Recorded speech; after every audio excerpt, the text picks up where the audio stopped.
आप देख रहे हैं अपना बिहार और आपके साथ मैं हूं विवेक। पूर्व केंद्रीय इस्पात मंत्री और जेडीयू के पूर्व अध्यक्ष आरसीपी सिंह का पटना पहुंचने पर एयरपोर्ट पर उनके समर्थकों ने जोरदार स्वागत किया। मीडिया के सवाल पर आरसीपी सिंह ने कहा कि मुझे कोई क्या धोखा देगा और मैंने अपनी ताकत और मेहनत से अलग पहचान बनाई है।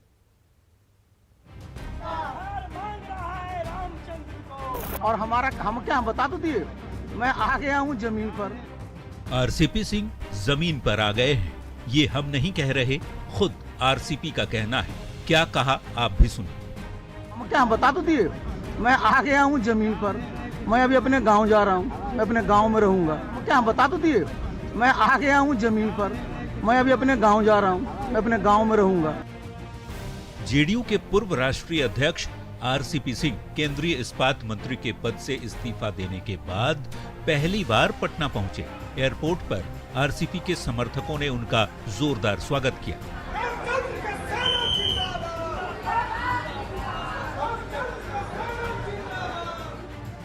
एयरपोर्ट पर आरसीपी ने पत्रकारों के हर एक सवाल का जवाब दिया, लेकिन ये कहकर अपनी मंशा भी जाहिर कर दी कि छात्रों को नए नेतृत्व की जरूरत है। बिहार में सबसे बड़ी चुनौती ये है कि हमारे जितने युवा साथी हैं, जितने हमारे छात्र हैं, उनको एक अच्छा नेतृत्व मिलना चाहिए। कहा जाता है कि आरसीपी सिंह की उल्टी गिनती तो तभी शुरू हो गई थी जब उन्होंने जेडीयू की तरफ से केंद्र में अकेले मंत्री पद की शपथ ली। तभी से आरसीपी सिंह को जमीन पर लाने की कहानी लिखी जाने लगी। पहले उन्हें राष्ट्रीय अध्यक्ष का पद छोड़ना पड़ा, फिर जेडीयू में उपेंद्र कुशवाहा की वापसी हुई। आरसीपी सिंह को जमीन पर लाने की स्क्रिप्ट उस दिन फाइनल की गई जब 29 मई 2022 को उनका टिकट काटकर खीरू महतो को राज्यसभा का टिकट दे दिया गया और आखिरकार आरसीपी सिंह को अपने जन्मदिन के दिन ही मंत्री पद से रिजाइन करना पड़ा। भैया नेता के रूप में रहेंगे, कार्यकर्ता के रूप में रहेंगे, जैसे भी रहेंगे, लेकिन आज जेडीयू में हैं। उन्होंने जेडीयू से इस्तीफा नहीं दिया है, ऐसा मैं महसूस करता हूं। बाकी उनके लोग अगर कह रहे हैं कि जेडीयू को त्याग दिया है तो इस पर मेरी कोई टिप्पणी नहीं हो सकती है। ऐसा नहीं है कि जेडीयू के रामचंद्र पहली बार वनवास पर गए हैं। इसके पहले 2018 में चुनावी रणनीतिकार प्रशांत किशोर के जेडीयू ज्वाइन करने के बाद भी आरसीपी साइडलाइन हो गए थे, लेकिन तब उन्होंने धैर्य से काम किया था और ज्यादा मजबूत होकर लौटे थे। लेकिन आज परिस्थितियां बदल चुकी हैं। अब हर कोई ये जानना चाहता है कि अब आरसीपी सिंह क्या करेंगे। धैर्य धारण कर नीतीश कुमार से रिश्ते सुधारेंगे या फिर नया रास्ता बनाएंगे। न्यूज 18 के लिए पटना से आनंद अमृतराज और धर्मेंद्र कुमार की रिपोर्ट।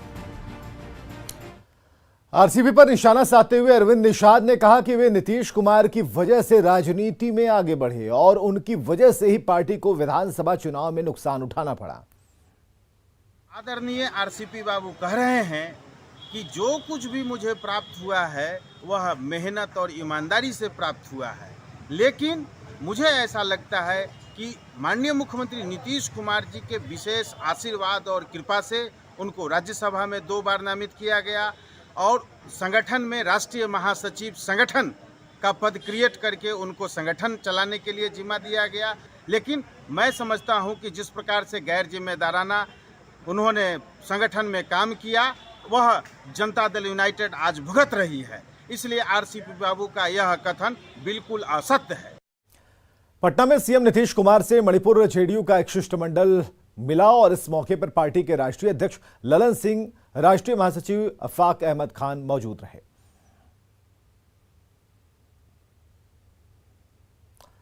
बात करेंगे लव जिहाद की खबर की। पूर्णिया में एक मुसलमान लड़के ने एक हिंदू नाबालिग लड़की को धोखे से प्यार में फंसाकर उससे शादी की और उसके बाद क्या हुआ, इस रिपोर्ट में देखिए।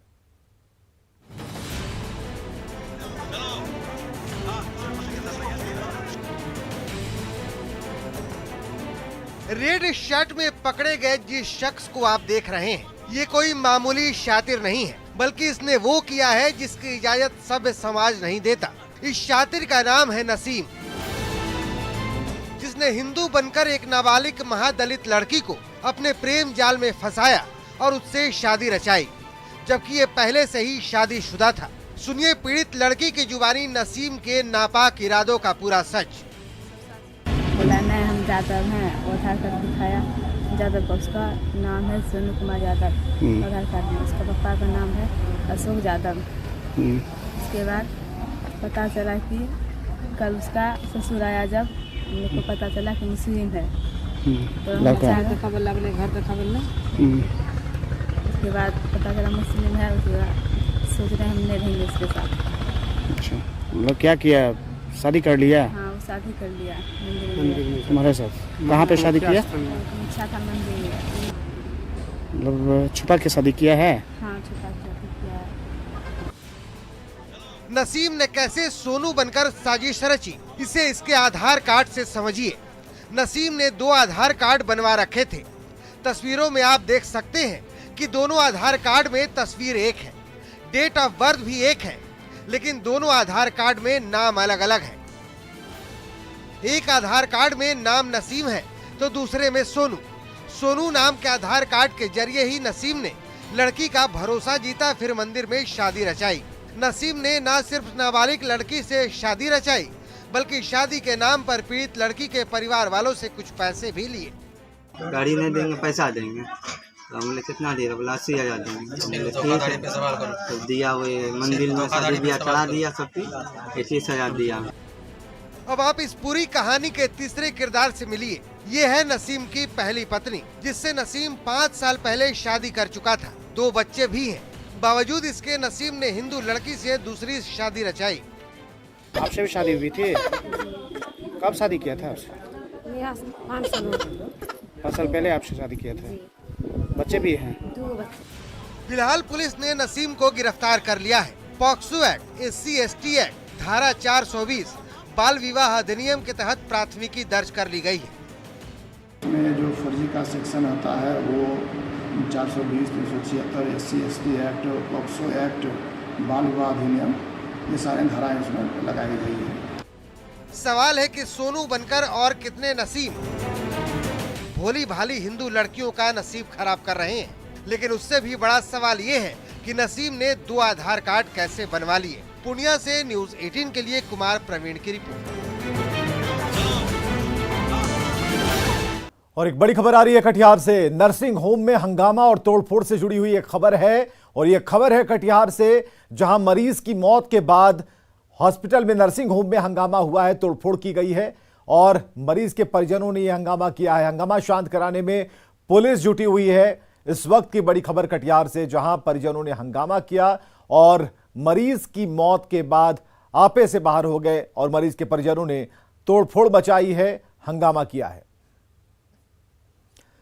राजधानी पटना के जिस राजीव नगर इलाके में अतिक्रमण का बुलडोजर चला, वहां आवास बोर्ड की करीब 1000 एकड़ जमीन को कब्जे से सुरक्षित रखने की जिम्मेदारी जिस राजीव नगर थाने के पुलिसकर्मियों के कंधों पर थी, वही अपना दायित्व निभाने में विफल रहे। और इसी का नतीजा है कि राजीव नगर का इलाका देखते देखते बारूद की ढेर पर बैठ गया।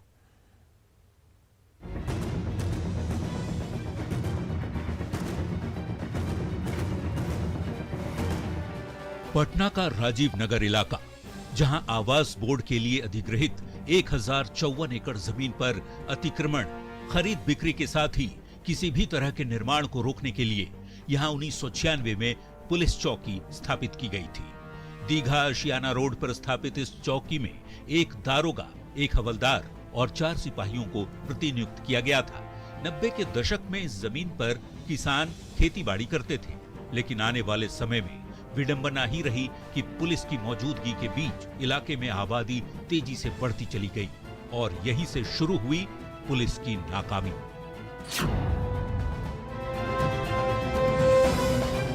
यही राजीव नगर थाना पहले राजीव नगर ओपी था और इसकी सबसे महत्वपूर्ण जिम्मेवारी थी कि जो जमीन का अधिग्रहण किया गया है उस पर अवैध कब्जा न हो पाए। लेकिन धीरे धीरे पटना पुलिस के राजीव नगर थाने के जो पुलिसकर्मी थे अपने दायित्व निर्वहन में विफल रहे। जब से थाना स्थापित हुआ त्वरित गति से निर्माण शुरू हो गए।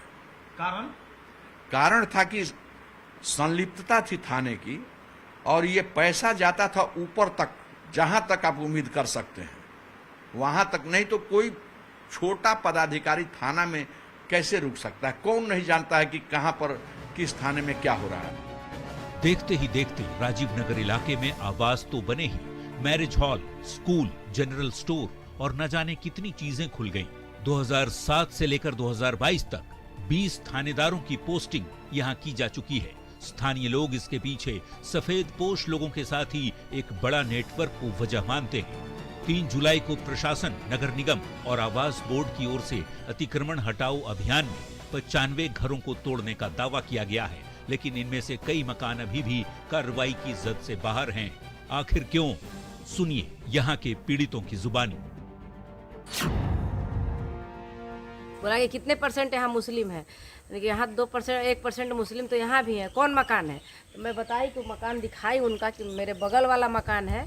तो बोले कि बुलडोजर इधर से ले चलो, इधर से तोड़ा जाएगा, ये मकान दोनों सेफ रहेगा। हमारे बगल पीछे वाले को भी नोटिस गया और उनको बोला गया कि आप शांत रहिए, नीचे उतर जाइए, वो लोग भी थे। अब तक की गई कार्रवाई को देखते हुए लगता है कि जानबूझकर शासन प्रशासन की ओर से राजीव नगर इलाके की अनदेखी की गई। ऐसे में अब सवाल है कि आखिर राजीव नगर में आवास बोर्ड की जमीन पर कब्जा कैसे हुआ? पुलिस की मौजूदगी में मकानों का निर्माण कैसे होता रहा? राजीव नगर थाने की पुलिस ने आखिर कार्रवाई क्यों नहीं की? आवास बोर्ड के अधिकारियों का रवैया उदासीन क्यों रहा? साथ ही सरकारी जमीन के बंदर बांट का खुला खेल आखिर किसने खेला? ये कुछ ऐसे सवाल हैं जिनके जवाब शासन और प्रशासन की ओर से नहीं मिल रहे। हमारी रिपोर्ट के जरिए जाहिर है कि जानबूझकर सरकारी जमीन पर अतिक्रमण की गंगा बहाई गई, तभी कार्रवाई के बाद जन आक्रोश सड़क पर फूट पड़ा। न्यूज़ 18 के लिए पटना से संजय कुमार की रिपोर्ट। दानापुर में पूर्व जिला पार्षद गुड्डू सिंह की हत्या उसके बेटे ने ही अपने दोस्त के साथ मिलकर की थी। एसएसपी ने बताया कि गुड्डू सिंह का कई लड़कियों से संबंध था, जिससे उसके घर वाले परेशान थे और इससे मना करने पर वो अपने बेटे को जान से मारने की धमकी देता था। इसके बाद गुड्डू सिंह के बेटे ने अपने दोस्त अभिनव के साथ मिलकर पिता की हत्या की साजिश रची। घर से 60,000 रुपए चोरी किए, जिससे पिस्टल खरीदा और साथ ही साकेत सदन के सीसीटीवी का डीवीआर गायब कर दिया। इसके बाद साइलेंसर लगे पिस्टल से कमरे में अकेले सोए पिता को गोली मार दी। साथ ही पिता की घड़ी और सोने की चेन को दूसरी जगह छुपा दिया, जिससे मामला चोरी का लगे। हालांकि जांच में सब कुछ सामने आ गया।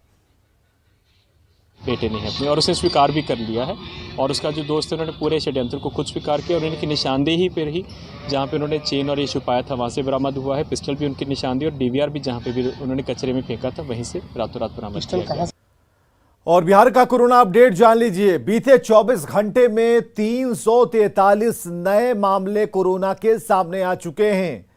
24 घंटे का यह रिकॉर्ड है। 343 नए मामले और राजधानी पटना में सबसे ज्यादा 146 कोरोना के नए केस मिले हैं।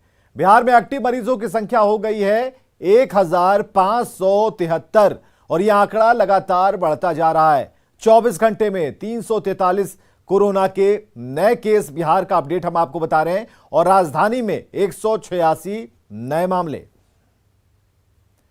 बगहा के रामनगर में चमकी बुखार के 2 संदिग्ध मरीज मिलने पर स्वास्थ्य विभाग अलर्ट है। 1.5 साल की सलोनी कुमारी और 4 साल के शिवम कुमार को तेज बुखार के साथ एक निजी क्लिनिक से रामनगर प्राथमिक स्वास्थ्य केंद्र में रेफर किया गया था, जहां दोनों में चमकी बुखार के लक्षण मिलने के बाद बेतिया मेडिकल कॉलेज में इलाज के लिए भर्ती कराया गया।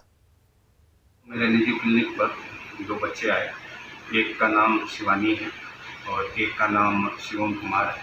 एक पिपरा गांव का निवासी है और एक का मम्हर पड़ता है डुमरी नौतनवा। जो बच्ची है वो 1.5 साल की है और जो बच्चा है वो 4 साल का है। दोनों बच्चों में जब मैंने हिस्ट्री लिया तो फीवर और उसके साथ उनको सीजर आ रहा था।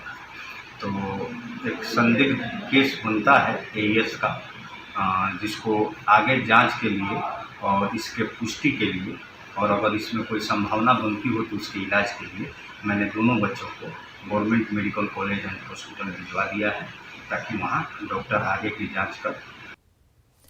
दरभंगा में हावड़ा रक्सौल एक्सप्रेस ट्रेन पर पथराव हुआ। इसमें एक व्यक्ति को चोट आई है।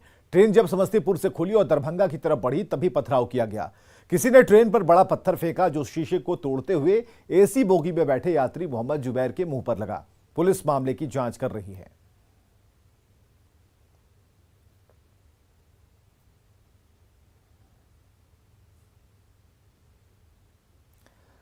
बाढ़ स्टेशन पर जीआरपी के दारोगा की गुंडई सामने आई। ट्रेन के एसी कोच में बिना टिकट सफर कर रहे जीआरपी दारोगा को सीट खाली करने की बात कहने पर नाराज एएसआई ने बुजुर्ग टीटीई की बेरहमी से पिटाई की, जिसका वीडियो सोशल मीडिया पर वायरल हो रहा है।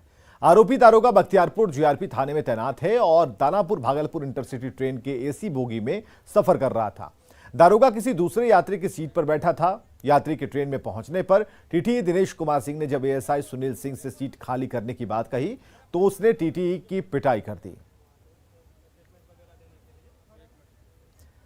दिल्ली एम्स में भर्ती लालू प्रसाद की तबीयत में सुधार हो रहा है। तेजस्वी यादव ने ट्वीट कर इसकी जानकारी दी है।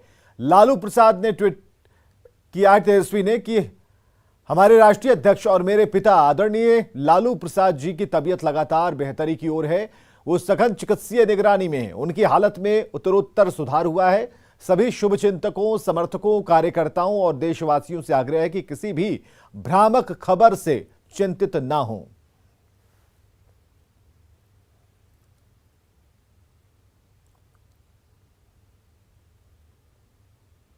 और आगे देखिए जोहार झारखंड।